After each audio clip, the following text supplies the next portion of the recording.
দাবির আন্দোলন রাজনৈতিক আন্দোলন, গণতান্ত্রিক আন্দোলন, রাজনৈতিক আন্দোলন। এবং প্রত্যেকটা রাজনৈতিক দলের কাছে এইটা আহ্বান জানাই, ভাই আপনারা দূরে বসে থাকেন না। আমাদের সন্তানদের উপর আক্রমণ হচ্ছে, এখন যদি আপনারা বসে থাকেন, এখন যদি আমরা বসে থাকি, রাজনীতি করার আমাদের কোনো অধিকার নাই। প্রধানমন্ত্রী, আপনাকে উদ্দেশ্য করে বলছি, আপনি ইরানের ছাত্রী ছিলেন, তাহলে আপনার বুক কি খাবে না? আপনার বোনদের কিভাবে তারা কালকে মারছে? ছাত্রী লিখছে আমার বাবা কোনোদিন আমার গায়ে হাত দেয়নি, আর সেই ছেলে সেদিন আমার বুকে হাত দিতে। আন্দোলনের নামে আমাদের শারীরিক নির্যাতন করা হচ্ছে। তারা ছাত্রলীগের হেলমেট বাহিনীর বিরুদ্ধে নতুন করে যুদ্ধ করেছে। ওরাই বাংলাদেশের নতুন মুক্তিযোদ্ধা। ছাত্রলীগ যুবলীগ হচ্ছে 2024 সালের আলবদর পাকিস্তানি হানাদার বাহিনী রাজাকার। ওদেরকে প্রতিহত করতে হবে পাড়ায় মহল্লায়, ক্যাম্পাসে, কলেজে, বিশ্ববিদ্যালয়। সারা দেশে আমার ভাইদেরকে যে গুলি করে হত্যা করা হলো, শহীদ করা হলো, এর বিচার দিতে হবে, এর বিচার করতে হবে। যারা এই গুলির সাথে জড়িত, যেসব আইন শৃঙ্খলা বাহিনীর লোকজন জড়িত, তাদেরকে কিন্তু বিচারের আওতায় আনতে হবে।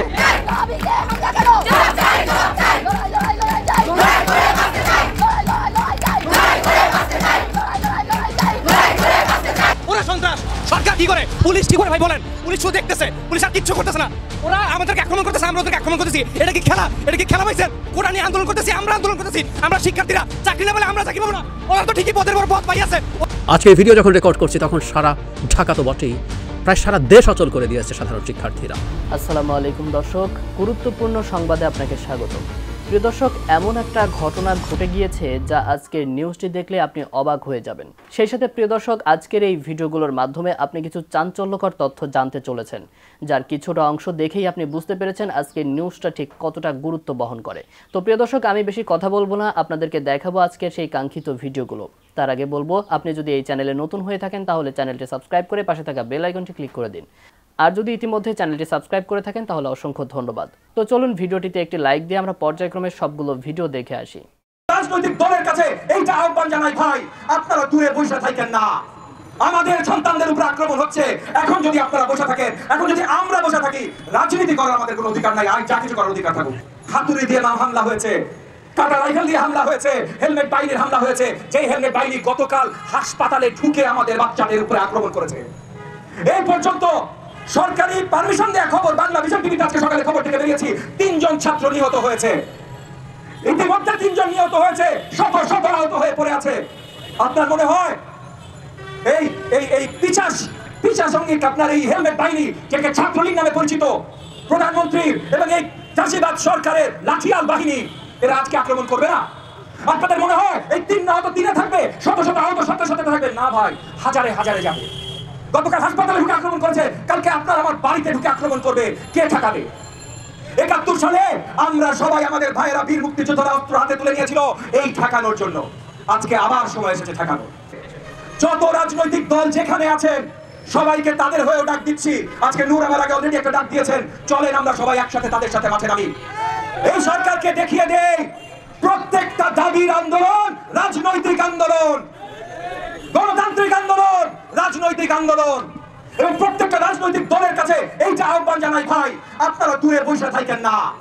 আমাদের সন্তানদের উপর আক্রমণ হচ্ছে, এখন যদি আপনারা বসে থাকেন, এখন যদি আমরা বসে থাকি, রাজনীতি করার আমাদের কোনো অধিকার নাই। আর যা কিছু করার অধিকার থাকুক। কোটা সংস্কার আন্দোলন সমগ্র দেশ ও জাতির দাবি। এবং কোটা সংস্কার আন্দোলনের সবারই একটা মূল দাবি যে 30% যেটা মুক্তিযোদ্ধা কোটা রাখা হয়েছে, মুক্তিযোদ্ধা কোটা না ভাই, মুক্তিযোদ্ধার পরিবারের কোটা রাখা হয়েছে, এইটার বিরোধিতায় সবার আসল এবং মূল দাবি। এবং মুক্তিযুদ্ধকে এবং মুক্তিযোদ্ধা মানে কি, এই পুরো জিনিসটাকে প্রশ্নবদ্ধ আজকের এই সরকার করেছে। যদি মুক্তিযোদ্ধা কোটা রাখতে হয় ভাই, একটা বড় প্রশ্ন আমি সরকারের কাছে করি, প্রধানমন্ত্রীর জায়গায় মুক্তিযোদ্ধা কোটা রাখেন, তাইলে আজকে যে প্রধানমন্ত্রী আছে সে আর প্রধানমন্ত্রীর গদিতে থাকতে পারবে না। দেশনেত্রী খালেদা জিয়াকে আবার প্রধানমন্ত্রীর গদিতে নিয়ে আসতে হবে। কোটা সংস্কার যদি এত শখ আপনার, যদি কোটা রাখার এত শখ, তাহলে প্রধানমন্ত্রীতে মুক্তিযোদ্ধা কোটা নিয়ে আসেন দেখি। এই দেশের ইতিহাসে মুক্তিযুদ্ধ এখন আজকে এসে 2023-24 সালে এসে 2.5 লাখ নিয়ে আসছে আওয়ামী লীগ সরকার। ভারতে যেখানে ট্রেনিং হয়েছিল তারা 70,000-এর নিচে লিস্ট দিয়েছে। ভারতে যে আর্মিরা যারা মিউটিনি করে বেরিয়ে গেছিল, যারা ট্রেনিং নেয় নাই, সব মিলায় ধরলাম ভাই 1 থেকে 1.5 লাখ মুক্তিযোদ্ধা। এর মধ্যে প্রচুর মুক্তিযোদ্ধা পরিষ্কার করে বলে দিয়েছে তারা মুক্তিযোদ্ধা সনদ পায় নাই, আবার অনেকে বলে দিয়েছে তারা নেয় নাই। তাহলে কাদের পরিবারের জন্য এই যে এই কোটা আপনারা ধরে রেখেছেন? ভাই সরকারি চাকরিতে চুরি কি আপনি এমনি করেন? আপনাদের বড় বড় নেতারা টিভি ক্যামেরার সামনে ভাষণে ধরা পড়েছে বলতে পরীক্ষাটা জাস্ট দিয়ে আসো, বাকিটা আমরা দেখা নিব। যদি বাকিটা তোমরা এমনিই দেখা নিবা, তাহলে মহান মুক্তিযোদ্ধার নাম এভাবে কলঙ্কিত করার কি প্রয়োজন? মুক্তিযোদ্ধা কোটা সরাও। আজকে এই তরুণ সমাজ এবং ছাত্র সমাজের সাথে আমরা সবাই আছি। আজকে এখানে রাজনৈতিক দল হিসেবে মান্না ভাই, সাইফুল ভাই, নুরু, মঞ্জু ভাই, আমরা যারা আছি সবাই আমরা ছাত্র সমাজের সাথে আছি। আজকে এখানে বিশ্ববিদ্যালয়ের শিক্ষকরা আছে, ঢাকা বিশ্ববিদ্যালয়, জাহাঙ্গীরনগর বিশ্ববিদ্যালয়, জগন্নাথ বিশ্ববিদ্যালয়, আমি নর্থ সাউথ বিশ্ববিদ্যালয়ের শিক্ষক আমরা আছি। আমরা সবাই ছাত্র সমাজের সাথে আছি। আজকে গত 2 দিন ধরে এই দেশের জনগণ, আপনারা কি খবরে না দেখেন? খবর তো বন্ধ করে দিয়েছে, কেউ আর খবরে লাইভও করতে পারে না। কিন্তু সোশ্যাল মিডিয়াতে দেখেন নাই কি অত্যাচার হচ্ছে আমাদের সন্তানদের উপরে, আপনার সন্তানদের উপরে, আপনাদের ছেলে মেয়েদের উপরে। আমার তো ভাই 2 ভাবে লাগে। আমার রাজনৈতিক দলের ছাত্র নেতারা, কর্মীরা আছে, তাদেরকে যখন আক্রমণ করে লাগে। আমি শিক্ষক, আমার ছাত্র ছাত্রীদের যখন আক্রমণ করে লাগে। এর আগেও লেগেছে 2018 সালে যখন নিরাপদ সড়ক আন্দোলনে ছাত্রছাত্রীরা মাঠে নেমে এসেছিল, তার আগে যখন কোটা আন্দোলনে এই নূর রাশেদরা মাঠে নেমে আসছিল, তখনও কিন্তু ছাত্রলীগ বাংলাদেশের কলঙ্কের নাম। ছাত্রলীগের ইতিহাস হচ্ছে বাংলাদেশের অপরাজাকারদের নাম। আমরা দেশবাসীকে বলতে চাই, 2024 সালে ছাত্র সমাজের পরিচয় চিহ্নিত হবে কে ছাত্রলীগ নামক রাজাকার ছিল আর কে লড়াই সংগ্রাম করে যুদ্ধের পক্ষে ছিল। এটা নির্ণয় করা হবে কোটা বিরোধী আন্দোলনে কারা রাজপথে ছিল, কারা মিছিল করেছে, কারা পানি সাপ্লাই করেছে, কারা রক্ত দিয়েছে, কারা জীবন দিয়েছে, কারা ছাত্রলীগের হেলমেট বাহিনীর বিরুদ্ধে নতুন করে যুদ্ধ করেছে। ওরাই বাংলাদেশের নতুন মুক্তিযোদ্ধা। ছাত্রলীগ যুবলীগ হচ্ছে 2024 সালের আলবদর পাকিস্তানি হানাদার বাহিনী রাজাকার। ওদেরকে প্রতিহত করতে হবে পাড়ায়, মহল্লায়, ক্যাম্পাসে, কলেজে, বিশ্ববিদ্যালয়, যেখানে যেভাবে পারেন। এটা বাংলাদেশের স্বাধীনতা সার্বভৌমত্বের লড়াই, এটা বাংলাদেশকে গণপ্রজাতন্ত্র করবার লড়াই, এটা বাংলাদেশকে দিল্লির দাসত্ব থেকে নতুন করে স্বাধীন করবার লড়াই, এটা বাংলাদেশকে তার 20 কোটি মানুষের কাছে ফিরিয়ে দেবার লড়াই। আমরা শুরুতেই ঢাকা বিশ্ববিদ্যালয় থেকে শুরু করে চট্টগ্রাম বিশ্ববিদ্যালয়, জাহাঙ্গীরনগর বিশ্ববিদ্যালয়, জগন্নাথ বিশ্ববিদ্যালয়, রাজশাহী, সিলেট শাহজালাল বিশ্ববিদ্যালয় থেকে শুরু করে সারা বাংলাদেশে এই কোটা নামে যে শোষণ এবং নির্যাতন চলছে, আওয়ামী মুক্তিযুদ্ধ ব্যবসার যেটা চলমান আছে, ছাত্রলীগের গুন্ডাদেরকে সেই 73-এর চিরকুট তোফায়েল ক্যাডারের মাধ্যমে লক্ষ লক্ষ গুন্ডা বান্ডাকে বাংলাদেশের সরকারি চাকরিতে পুনর্বাসনের যে রাজনীতি আওয়ামী লীগ কায়েম করেছে, সেটার বিরুদ্ধে যে ন্যায্যতার লড়াই চলছে সারা বাংলাদেশে, এই ন্যায্যতার লড়াইতে যারা আক্রমণ করেছে সেই ছাত্রলীগের নব্য রাজাকার হেলমেট বাহিনী, তাদের নির্যাতনে সারা বাংলাদেশে যে সকল শিক্ষার্থীরা আহত হয়েছে, নির্যাতিত হয়েছে, যে সকল শিক্ষার্থী ছাত্রীদের গায়ে কাপড় খুলে ফেলা হয়েছে, রক্ত ঝরানো হয়েছে, আমরা তাদেরকে স্যালুট জানাচ্ছি এবং সহমর্মিতার সাথে স্মরণ করছি।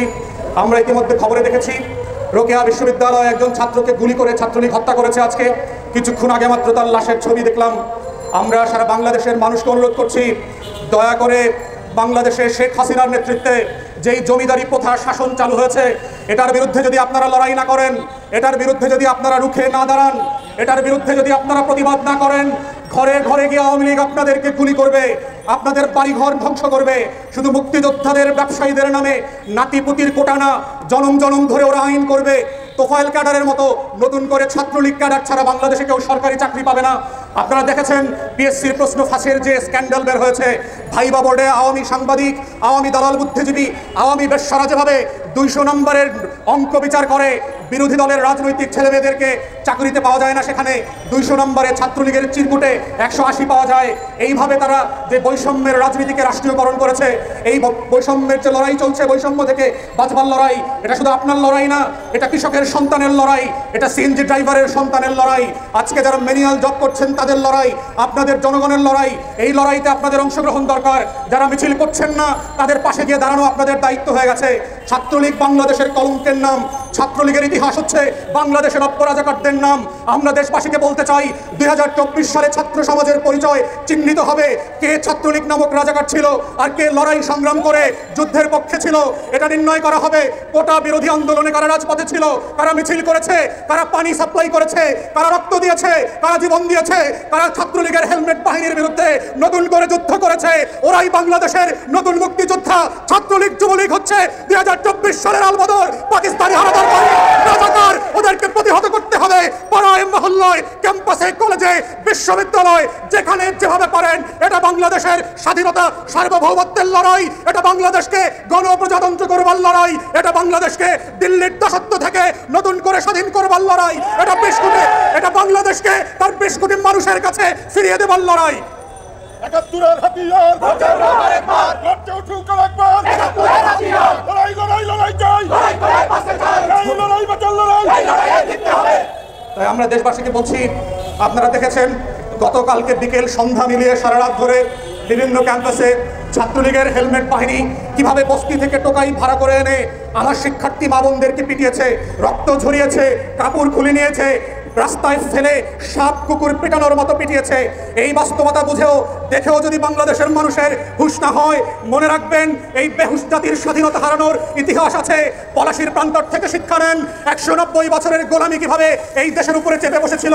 সেই যে দিন সিরাজউদ্দৌলার পক্ষে বাংলাদেশের কৃষক দাঁড়ায় নাই, সিরাজউদ্দৌলার পক্ষে বাংলার বা মাছি বেচারা যারা ছিল তারা দাঁড়ায় নাই। ভাগীরথী নদীর পাড়ে থেকে যখন ব্রিটিশরা সিরাজউদ্দৌলাকে ধরে নিয়ে যাচ্ছিল, হাজার হাজার লক্ষ মানুষ দাঁড়ায় সেই দৃশ্য দেখে প্রতিবাদ করে নাই।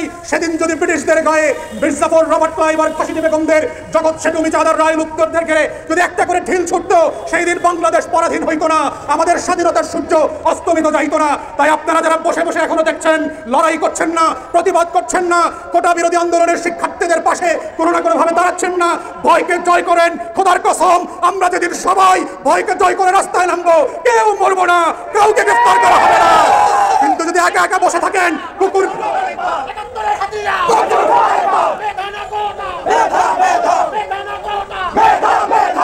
আপনারা যদি নীরবে নিশ্চুপে বসে থাকেন, দেখতে দেখতে দেখবেন শুধু বাংলার মসনদে শুধু খাসিনী বেগম বসে নয়, একদিন দেখবেন বাংলাদেশের সীমান্তে হাইকোর্টের নির্দেশে 10 কিলোমিটার পর্যন্ত সীমান্ত বিজিবি বিএসএফকে দিয়ে দেওয়ার জন্য বলা হচ্ছে। আপনার সীমান্ত চলে যাবে। গতকালকে দেখলাম সিলেট সীমান্তে ভারতের খাসিয়া জনগোষ্ঠী বাংলাদেশি 2 জনকে হত্যা করেছে। ঘুমন্ত জাতি দেখতে দেখতে দেখবেন একদিন ঘুম থেকে উঠে অন্য দেশের জাতীয় সঙ্গীত পাচ্ছে, একদিন ঘুম থেকে উঠে দেখবেন বাংলাদেশের নাম পরিবর্তন হয়ে গেছে, একদিন ঘুম থেকে উঠে দেখবেন এই স্বাধীন লাল সবুজের পতাকার রং পরিবর্তন হয়ে গেছে, একদিন ঘুম থেকে উঠে দেখবেন বাবা দাদার সাবকওয়ালা দলিলে করা জমিগুলোর মালিকানা পরিবর্তন হয়ে গেছে, একদিন ঘুম থেকে উঠে দেখবেন কোটার নামে বাংলাদেশিরা চাকরি পাচ্ছে না, বিদেশ থেকে আসা বর্ডার ক্রস করে এসে লক্ষ লক্ষ মানুষ আপনার আমার চাকরি কেড়ে নেবে। সেই দিনের অপেক্ষা করবেন না, আপনারা লড়াই করবেন, সংগ্রাম করবেন, জীবন দেবেন, রক্ত দেবেন, লাল সবুজের পতাকাকে বাঁচিয়ে রাখবেন। এটা বাংলাদেশের 20 কোটি মানুষকে সিদ্ধান্ত নিতে হবে। আজকে ঘন্টা দেরি হবে, 1 ঘন্টার স্বাধীনতার লড়াইতে আপনি পিছনে পড়ে যাবেন। তাই কোনো ঘন্টা, মিনিট, সেকেন্ড অপেক্ষা করবার সুযোগ নাই। লড়াইতে নামেন, যে যেখানে আছেন বাংলাদেশের পক্ষে আওয়াজ তোলেন, বোনের পক্ষে আওয়াজ তোলেন, ঘোষিনী বেগমের বিপক্ষে আওয়াজ তোলেন, শেখ পরিবারের যে বেনিয়াগিরি চালু হয়েছে তার বিরুদ্ধে কথা বলেন। ঘোষিনী বেগমদেরকে বাংলাদেশ মাফ করে নাই, ভবিষ্যতেও করব না। আমরা লড়াই করব, জীবন দেব, রক্ত দেব। বাংলাদেশের লাল সবুজের পতাকার সাথে কোনো গাদ্দারি মেনে নেব না, নেব না এবং নেব না। ছাত্রলীগের গুন্ডারা গতকাল যখন সাধারণ শিক্ষার্থীদের উপরে ঝাঁপিয়ে পড়েছে, তারা চেয়েছিল তীব্র একটা আতঙ্ক তৈরি করে সবাইকে চুপ করিয়ে দেওয়ার জন্য ফরএভার। আজকে ভিডিও যখন রেকর্ড করছি তখন সারা ঢাকা তো বটেই, প্রায় সারা দেশ অচল করে দিয়েছে সাধারণ শিক্ষার্থীরা। গতকালই বলেছিলাম এই জায়গাটাই হলো লড়াইয়ের জায়গা। ভীতি তৈরি করে দূর করতে চাইছে, আর এই ভীতিকে জয় করে আবার মাঠে থাকার প্রত্যয়। কথা বলবে এটা নিয়ে পরে, কিন্তু আরেকটা ইস্যু নিয়ে একটু কথা বলা দরকার আছে বলে মনে করি। সেটা হচ্ছে গতকাল যে বর্বরতা চালানো হয়েছে সাধারণ শিক্ষার্থীদের উপরে, তাতে ছাত্র মারা গেছে। আমি আমাদের দেশের মিডিয়াতে খবরটা আসতে দেখিনি, কিন্তু এটা নিয়ে আমাদের আলাপ করা দরকার আছে। এবং আমাদের এটা নিয়ে যা যা হচ্ছে, সরকারের দিক থেকে যা বলা হচ্ছে, সব কিছু নিয়ে একটু কথা বলি। প্রথম কথাটা হচ্ছে আমরা জানলাম কীভাবে আমেরিকার পররাষ্ট্র মন্ত্রণালয়ের যে ব্রিফিং আছে সেখানে ম্যাথু মিলারকে প্রশ্ন করা হয়েছিল এই কোটা মুভমেন্টের ব্যাপারে। আমেরিকা কিছু তথ্য দিয়েছে, তারা এই ব্যাপারে কীভাবে ইনফর্মড আছে ইত্যাদি ইত্যাদি। তিনি যা বলেন সেটা হচ্ছে এরকম: বাংলাদেশের ঢাকাসহ বিভিন্ন জায়গায় ব্যাপকভাবে ছড়িয়ে পড়া শিক্ষার্থীদের বিক্ষোভের বিষয়ে যুক্তরাষ্ট্র অবগত রয়েছে। এই বিক্ষোভে এখন পর্যন্ত 2 জন নিহত এবং হামলায় শত শত বিক্ষোভকারীর আহত হয়েছেন বলে জানতে পেরেছি। মিলার আরও বলেন, মত প্রকাশ এবং শান্তিপূর্ণ সমাবেশের স্বাধীনতা যে কোনো বিকাশমান গণতন্ত্রের জন্য প্রয়োজনীয় ভিত্তি হিসাবে কাজ করে। শান্তিপূর্ণ বিক্ষোভকারীদের বিরুদ্ধে সকল প্রকার সহিংসতাকে আমরা নিন্দা জানানো হয়েছে। কিন্তু যেটা সবচেয়ে জরুরি পয়েন্ট সেটা হচ্ছে 2 জন নিহত হয়েছে। সরকার এটার প্রতিবাদ জানিয়েছে। আমি এরকম নিউজও দেখলাম, প্রতিবাদ জানানোর কথা। আমরা গতকাল পর্যন্ত বাংলাদেশি কোনো মিডিয়াতে এই নিহতের খবর দেখিনি। প্রশ্ন হচ্ছে, সরকার যখন আমাদের সামনে কোনো একটা তথ্য আনে, মানে এমন একটা সরকার যেটাকে আমরা আমাদের সরকার বলে বিশ্বাস করি না, একটা গণতান্ত্রিক ব্যবস্থায় জেনুইন একটা নির্বাচন হলে আমি যাকে ভোট দেব তিনি নির্বাচিত নাও হতে পারেন, তিনি সরকার নাও করতে পারেন, তারপর ওটাকে আমি আমার সরকার হিসেবে ওন করি, কারণ রুলস অফ দ্য গেম ঠিক ছিল, সেই গেমের অধীনে আমি গেছি, আমি হেরেছি, কিন্তু যিনি জিতেছেন তিনি আমার সরকার, তাকে মানি। কিন্তু বর্তমানে বাংলাদেশে জনপ্রতিনিধিত্বহীন যে সরকার তৃতীয় টার্মের মতো ক্ষমতায় আছে, তাকে আমরা কোনোভাবেই সরকার মনে করি না, আজ না 14 সাল থেকেই মনে করি না। সেই সরকার যখন বলে আমেরিকান দূতাবাস বা আমেরিকার যে পররাষ্ট্র দপ্তর মিথ্যা তথ্য দিয়েছে, ভুল তথ্য দিয়েছে, সেটাকে আমরা বিশ্বাস করি না। আবার একই সাথে আমেরিকা এরকম একটা তথ্য দেবে, সেটা মিথ্যা হয়েই যাবে, এটা কি খুব সহজ কথা? একটা দায়িত্বশীল জায়গা, একটা দায়িত্বশীল দেশ, সেই দেশটারও নিজস্ব সূত্রে তথ্য নেওয়ার মতো নিশ্চয়ই নানান রকম ব্যবস্থা, বিধি ব্যবস্থা বাংলাদেশে আছে। সুতরাং তাদের কাছে যখন এরকম একটা তথ্য আছে, সেই তথ্যটাকে আমরা উড়িয়ে দিতে পারি না সরকারের মতো। রাদার আমি বলেছি যে কাউকে যদি বিশ্বাস করতে হয়, সেটা এই দেশের আওয়ামী লীগ সরকারকে না, এই রেজিমকে না। এই রেজিম একটা সত্য কথা বলবে যেটা কোনোভাবে তার বিপক্ষে যায়, হতেই পারে না। এই সরকারগুলো টিকে থাকে মিথ্যা বয়ানের ওপর, মিথ্যা বলার ওপরে। সুতরাং আমাদের এই ব্যাপারটা একটু সিরিয়াসলি চোখ রাখা দরকার। যারা আন্দোলন করছেন, তাদের মধ্যে যারা ইনজিওর্ড হয়েছেন, তাদের মধ্যে কে কী অবস্থায় আছেন, কারণ আমরা এর আগেও দেখেছি বিভিন্ন সময়ে যারা মারা গেছেন সেই সংখ্যাটাকে ধামাচাপা দেওয়ার চেষ্টা করা হয়েছে। আমাদের মনে নাই শাপলা চত্বরে কতজন মারা গেছে, সরকারি সংখ্যার সাথে স্পষ্টভাবে দ্বিমত প্রকাশ করেছিলেন ঘাতক দালাল নির্মূল কমিটি যারা আছে, তাদের একটা আলাদা একটা তদন্ত দল তৈরি হয়েছিল, তারা সরকারের সংখ্যার সাথে দ্বিমত প্রকাশ করেছিলেন। সুতরাং সরকারের সংখ্যার সাথে সরকারের দালাল টালাল লোকজনও দ্বিমত প্রকাশ করে, অন্যরা তো করবেই। এছাড়া বিএনপির এই মুভমেন্টের সময় বিশেষ করে 28 অক্টোবর হত্যার সংখ্যা নিয়েও এক ধরনের বিভ্রান্তি আছে, আমি দেখেছি, এটা নিয়ে কথাবার্তা বলছে। সুতরাং এই সরকারকে আমরা কোনোভাবে বিশ্বাস করি না। দ্রুত এই নিহত হয়েছে কিনা সেই বিষয়টা স্পষ্টভাবে উদ্ঘাটিত হওয়া দরকার, এবং সেটাও আমাদের দেশের মিডিয়া মেইন স্ট্রিম অন্তত চেষ্টা করা দরকার, কারণ এখানে মুভমেন্টে অনেকে আছে, তাদের দিক থেকে যদি তথ্য সেভাবে পাওয়া যায়, আমি বিশ্বাস করি যে ধরনের তথ্যের ব্যাপারে সিরিয়াস সেন্সরশিপ সরকারের দিক থেকে আছে, তথ্য থাকলেও সেই তথ্য প্রচার না করার ক্ষেত্রে সরকার তীব্র চাপ দেবে যাতে প্রচার না করা হয়। তারপরও আমার মনে হয় মিডিয়ারও এই সময়গুলোতে একটু অ্যাক্টিভ থাকা দরকার, এবং আমি সোফার অনেকগুলো মিডিয়া, কয়েকটা অন্তত চমৎকারভাবে কাজ করছেন। সুতরাং তাদেরও উচিত হবে এই তথ্যটাকে ভেরিফাই করা এবং এই তথ্যটাকে সবার সামনে নিয়ে আসা। এটা অত্যন্ত জরুরি প্রশ্ন। ও একেবারে অহিংস আন্দোলন করা, একেবারে নিরস্ত্র মানুষের উপরে ঠান্ডা মাথায়, একেবারে শিক্ষার্থীদের উপরে, আপনি অনেকেই, শিশু হয়তো পার হয়েছে মাত্র 18 পার হয়েছে, ফার্স্ট ইয়ারে পরে 19-20 আর্লি 20s লোকজন, ভার্সিটির স্টুডেন্টরা, তাদেরকে যেভাবে বর্বর কায়দায় হামলা করা হয়েছে, তাতে 2 জন মানুষের মৃত্যু, আরও এই বিভৎসতা কত ইন্টেন্স, মানে এটার ইন্টেন্সিটি কত বেশি ছিল, সেই বার্তা আমাদের কাছে ক্লিয়ারলি দেবে। সো আমি মনে করি এটা নিয়ে খুব সিরিয়াস খোঁজখবর করে বিস্তারিতভাবে রিপোর্ট আসা উচিত। তো দর্শক, দেখলেন আজকের ভিডিওগুলো। আর এই ভিডিও সম্পর্কিত যদি কোনো তথ্য বা মতামত থাকে তাহলে অবশ্যই কমেন্ট করে জানাবেন। আজকের মতো নিউজটি ছিল এটুকুই, ফিরছে আগামী ভিডিওতে নতুন কোনো টপিক নিয়ে। আল্লাহ হাফেজ।